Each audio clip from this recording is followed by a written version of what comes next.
Morning students, हम लोगों ने चैप्टर 1 को स्टार्ट कर रखा है। उसी चैप्टर को मैं आपको कंटिन्यू करवा रही हूँ। इससे पहले पार्ट फर्स्ट और सेकंड कंप्लीट हो चुकी हैं। आज मैंने नोट कर रखा है पार्ट थर्ड की अपन स्टडी करेंगे। अब देखिए, अपन बात करेंगे सेल की बात करेंगे। लाइफ ऑफ यूनिट अपन किसको बोलते हैं? सेल को बोलते हैं। ये क्लियर हो चुका था हमारा टॉपिक पहले ही, और मैंने आपको सेल्स के 2 पार्ट्स भी बताए थे बेसिस ऑफ द न्यूक्लियस के बेस पे। एक अपन मैंने बताया था प्रोकैरियोटिक सेल्स, इसके जो डिफरेंस है वो मैं आपको पहले ही बता चुकी हूँ, और एक मैंने आपको बताया था यूकैरियोटिक सेल्स। ठीक है, प्रोकैरियोटिक और यूकैरियोटिक सेल्स में डिफरेंस हम लोग कर चुके हैं।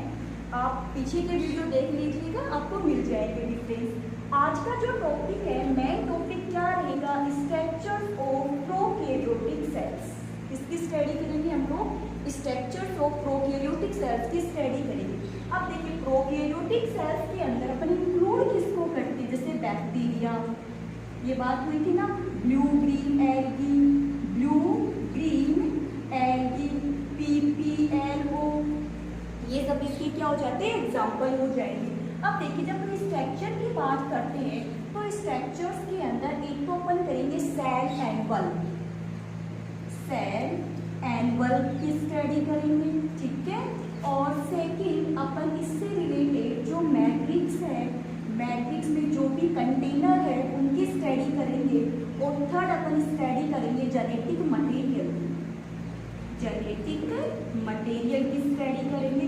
अब जो जेनेटिक मटेरियल है वो इसका सिंगल स्ट्रैंडेड डीएनए है, यानी इसका मीन्स आप क्या बताओगे? जो न्यूक्लियस होता है वो विदाउट मेम्ब्रेन के, विदाउट न्यूक्लियर मेम्ब्रेन के हैं, तो उसे अपन क्या बोल देंगे? न्यूक्लियोइड बोल देंगे। आज की जो क्लास रहेगी, मेन क्लास अपन किसकी लेंगे? सेल एनवल की लेंगे। तो अपन ये बताते हैं कि सेल एनवल के अंदर अपन बताएंगे इसमें 3 लेयर होती है। कितनी लेयर बताएंगे? 3 लेयर होती है, जिसके डायग्राम मैं अभी आपके सामने ड्रॉ भी करूँगी। ठीक है, यानी प्रोकैरियोटिक जो सेल्स होती है उसके एनवल में कितनी लेयर बताएंगे? 3 लेयर्स बताते हैं। चलिए, अब 3 लेयर्स अपन देखते हैं कौन कौन सी होती है 3 लेयर्स। तो एक बार नाम लिख दूँ, फिर अपन डायग्राम बना लेंगे इसके। आउटर जो मेम्ब्रेन होगी उसको बोलते हैं ग्लाइकोकैलिक्स। क्या बोलेंगे? ग्लाइकोकैलिक्स। चलिए, सेकेंड जो लेयर होगी उसका अपन बोलेंगे सेल वॉल। सेकेंड लेयर क्या नाम हो जाएगा? सेल वॉल हो जाएगा। और थर्ड अपन इसको बोलेंगे प्लाज्मा मेम्ब्रेन। क्या नाम हो जाएगा? आपके सामने है प्लाज्मा मेम्ब्रेन, या फिर प्लाज्मा लेमा भी बोलते हैं। Plasma lemma. क्लियर हो गए? यानी अपन प्रोकैरियोटिक जो सेल्स है उसके स्ट्रक्चर्स देख रहे हैं। आप चाहो तो इसे बैक्टीरिया के स्ट्रक्चर्स भी बता सकते हो कि प्रोकैरियोटिक जो सेल्स है उसमें फर्स्ट ऑफ ऑल क्या होता है? Cell envelope. क्या होगा? Cell covering board.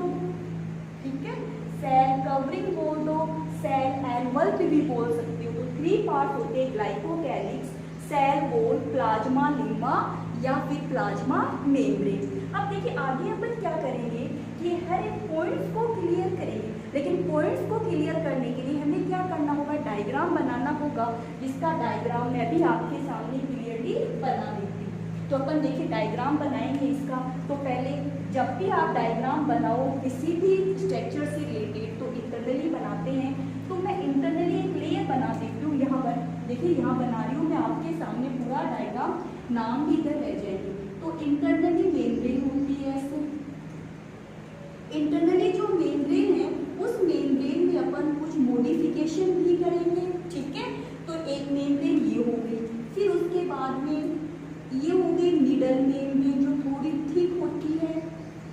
ठीक है, ये हो गई इसकी मिडल मेम्ब्रेन हो जाती है। और सबसे आउटर मेम्ब्रेन ये हो गई सबसे आउटर मेम्ब्रेन। तो एक बार अगर नॉर्मली ही मैंने केवल 3 मेम्ब्रेन बनाई है आपके सामने। अब जो इनर जो मेम्ब्रेन है वो केवल मैं ड्राइंग करके ही कंप्लीट कर रही हूँ, अपन इसकी स्टडी बाद में करेंगे। फिर इसमें ये मैट्रिक्स हो जाता है। ठीक है, क्या हो जाएगा? मैट्रिक्स। फिर मैंने आपको बताया था पीछे वाले वीडियो में, एक इसका जेनेटिक डीएनए होता है, एक इसमें एक्स्ट्रा में डीएनए होता है। जो एक्स्ट्रा वाला डीएनए होता है उसको क्या बोलते हैं? प्लाज्मिड बोलते हैं। और ये इसका क्या हो जाएगा? जेनेटिक मटेरियल्स या फिर जीनोमिक डीएनए भी बोल सकते हो आप इसको, जीनोमिक डीएनए। क्लियर हो गई?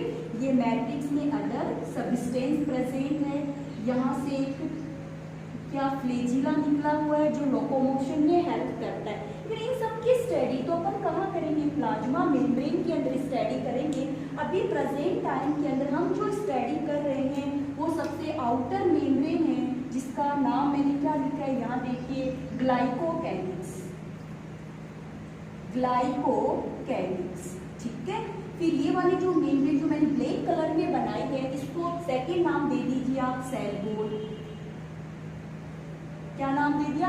सेल वॉल दे दिया। और जो सबसे इनर वाली जो मेम्ब्रेन है ये क्या हो जाएगी? प्लाज्मा मेम्ब्रेन, प्लाज्मा मेम्ब्रेन या फिर प्लाज्मा लेमा।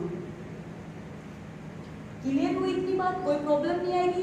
मे भी आप लोगों को यहाँ तक पॉइंट समझने के लिए कि एक प्रोकैरियोटिक सेल्स के अंदर अपन किसकी स्टडी कर रहे हैं, उसके सेल एनवल्प की स्टडी कर रहे हैं, जो उसको प्रोटेक्शन प्रोवाइड करवाता है। एक टाइप से प्रोटेक्शन के लिए उसमें 3 लेयर प्रेजेंट है। वो 3 लेयर कौन कौन सी है? ग्लाइकोकैलिक्स, सेल वॉल और प्लाज्मा मेम्ब्रेन। अब अपन पॉइंट क्या लेंगे? ग्लाइकोकैलिक्स लेंगे। ठीक है, जो मैंने यहाँ पे रेड कलर के अंदर ड्रॉ कर रखी है, इसमें भी अपन अभी मॉडिफाइड और करेंगे। आप आराम से देखते जाइए कैसे कैसे मॉडिफिकेशन हो रहा है। तो देखिए ग्लाइकोकैलिक्स टॉपिक क्या है हमारा? ग्लाइकोकैलिक्स। तो जो ग्लाइकोकैलिक्स वाला जो हमारा टॉपिक है, इसमें अपन देखिए ये बताते हैं कि ग्लाइकोकैलिक्स आउटर कवरिंग होती है, ग्लाइकोकैलिक्स वो प्रोटेक्शन प्रोवाइड करवाती है glycocalyx.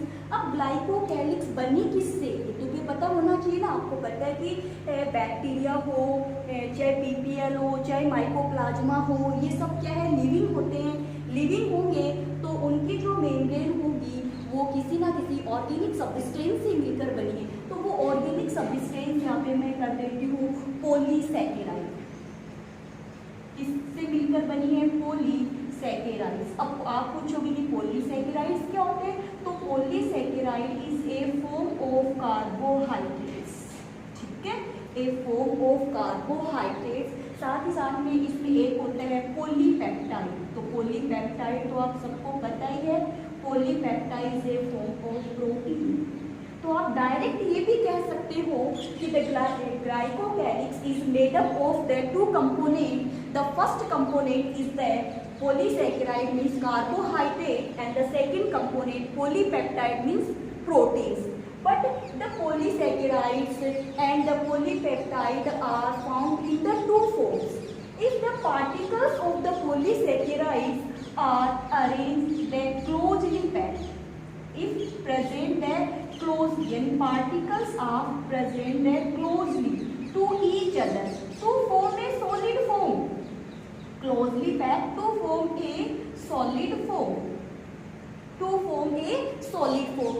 If the particles of the polysaccharides and the polypeptides are arranged the different form, arranged in the distance to the each other. If the polysaccharides are arranged closely to each other, closely to each other to form a solid form, this solid form is known as the capsule. So glycocalyx, one layer is the capsules. One layer is the capsules. In the capsules, the components are arranged in form of the solid, arranged closely packed to the each other, closely packed to the each other in the regular form. In the regular forms. या means देखिए capsule जो है, अब देखिए regular form so is in thick points. Capsule कैसा होगा? Thicks. Then the second close means hard हो जाएगा, रिस्ट हो जाता है। कौन सा वाला पार्ट? ये वाला पार्ट। तो थिक है, हार्ड है, रेगुलर है। कैसा रहेगा? रेगुलर फॉर्म में रहता है, स्मूथ होता है। फिर पास में हो गया तो कैसा बनेगा? स्मूथ ही तो बनेगा। क्लोज आप देखिए जो भी फॉर्म आप देखते थे, बोर्ड बना है, ये बोर्ड ही समझिए आप। इसमें जो भी पार्टिकल है, मटेरियल बिल्कुल क्लोजली पैक्ड है, पार्टिकल के बिटवीन में स्पेस बिल्कुल भी नहीं। आप इस पर से टच करोगे आपको कैसा लगेगा? स्मूथ लगेगा। तो ऐसे ही इसके पार्टिकल्स बिल्कुल पास में होते हैं। ठीक है, अब बात आती है, तो आप एक फॉर्म बना दीजिए, ध्यान में रख लोगे। ग्लाइकोकैलिक्स की एक फॉर्म कैसी होती है, उसको हार्ड होती है, जिसको अपन कैप्सूल बोलते हैं, known as the capsule. The one layer is the hard is known as the capsule. Take the second. आप देखिए मैंने यहाँ पार्टिकल्स कैसे बनाए, बिल्कुल डिस्टेंस में पार्टिकल्स बनाए मैंने आपके सामने।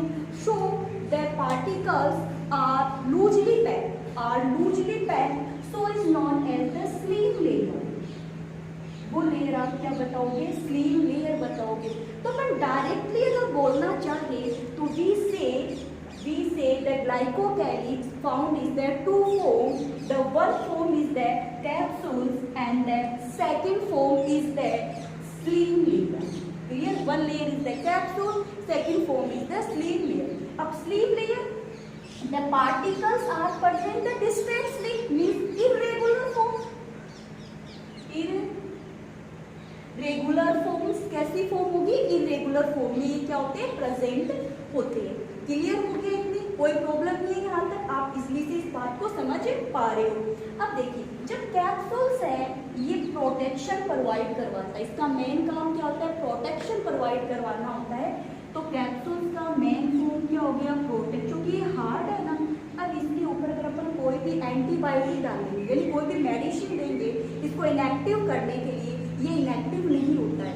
मीन्स कैप्सूल इसको क्या प्रोवाइड करवा रहा है, प्रोटेक्शन प्रोवाइड करवा रहा है, वो भी किससे, लाइसोजाइम एंजाइम से। तो capsule provide the protection of bacteria from the lysozyme enzyme. Then the second, it help in the formation of cloning, क्योंकि जो बैक्टीरिया होते हैं जो किस फॉर्म में रहते हैं आपको दिखाई दे रहा होगा, ऐसे पास में मैं सेल्स बना रही हूँ, इसका मतलब ये किस में पाए जा रहे हैं, क्लोनी में प्रेजेंट होते हैं। किस में प्रेजेंट होते हैं, बैक्टीरिया क्लोनी में प्रेजेंट। तो it help in the formation of the Clooney. देखिए कैप्सूल्स कैसा होता है, हार्ड पार्ट होता है इसका, ठीक है, पैक्ड पार्ट होता है इसका, प्रोटेक्शन प्रोवाइड करवाता है। जो कैप्सूल हो रहा है क्या प्रोवाइड करवा रहा है, प्रोटेक्शन प्रोवाइड करवा रहा है। रेगुलर फॉर्म में, स्मूथी फॉर्म के अंदर होता है, ठीक है, क्लोनी बनाने में हेल्प करता है। सेकंड आपको क्या ध्यान में रखना है, स्लीव लेयर ये लूजली पैक्ड है। देखिए मैं ऐसे यहाँ बनाता हूँ, ऐसे लूजली, ये लीजिए स्लीव लेयर मैंने क्या बना दी है, लूज बना दी, तो ये हो गई स्लीव लेयर। क्लियर होगी क्या, यहाँ तक कोई प्रॉब्लम तो नहीं किसी भी स्टूडेंट्स की, आराम से समझ में आ गया। यदि अपन सेल एंड बल्ब की बात कर रहे थे, इसमें फर्स्ट अपन ने क्या लिया, ग्लाइकोकैलिक्स ली है। जो ग्लाइकोकैलिक्स होगी वो टू फॉर्म में प्रेजेंट होती है, कैप्सूल्स और स्लीव लेयर में। चलिए अब मैं आपको सेकंड लेयर की स्टडी करवा देती हूँ। सेकंड जो लेयर होगी उसको अपन बोलेंगे सेल वॉल, वो छोटी से ज़्यादा बड़ी नहीं। देखिए जो मैंने ब्लैक कलर में बना रखी है ना, ये क्या है, सेल वॉल। तो second layer of the cell envelope below the glycocalyx, lie below the glycocalyx is known as the cell walls. अब जो सेल वॉल्स होगी वो कैसी होती है, हार्ड होती है, ठीक है। सेल वॉल कैसी होती है, थिक होती है। इसके जो प्रोकैरियोटिक सेल की जो सेल वॉल है is made up of the is peptidoglycan,